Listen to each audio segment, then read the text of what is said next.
So this was the first time I rebuilt a carburetor.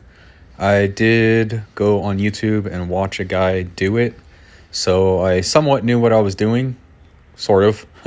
Right there you can see that I'm taking out the pin link and replacing that mechanism. I did not know which gaskets went with what, so that was a little bit of a struggle, but I did figure it all out, got it all back together. Took me a little while to figure it out.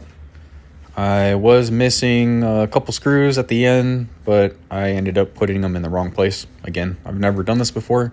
I just watched a guy on YouTube do it one time and just kept going.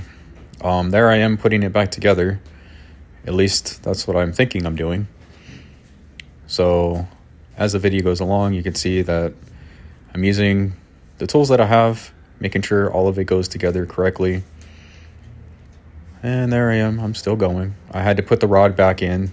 I had to unscrew it, put the rod back in for the throttle.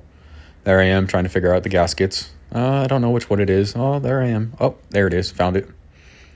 Put it back together, got it all back together, figured it was done, but I had a gut feeling that I wasn't done.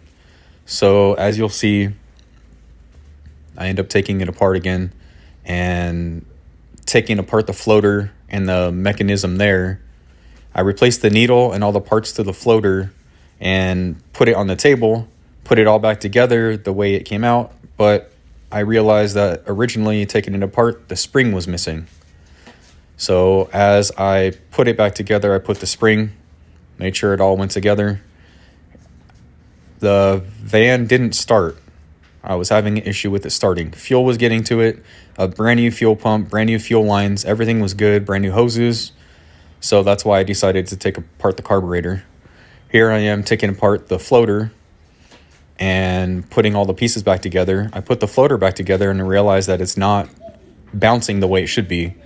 And I actually dropped a few pieces, but as I said, I realized the spring was missing originally. If you could see it up there in the little black gasket, there's no spring there. So I put the spring in there, made sure that it bounced the way it needed to, and put it all back together, and there it is. The very first time I rebuilt a carburetor. It's for a straight 6 300 for my 78 Ford Econoline. Thanks for watching my video.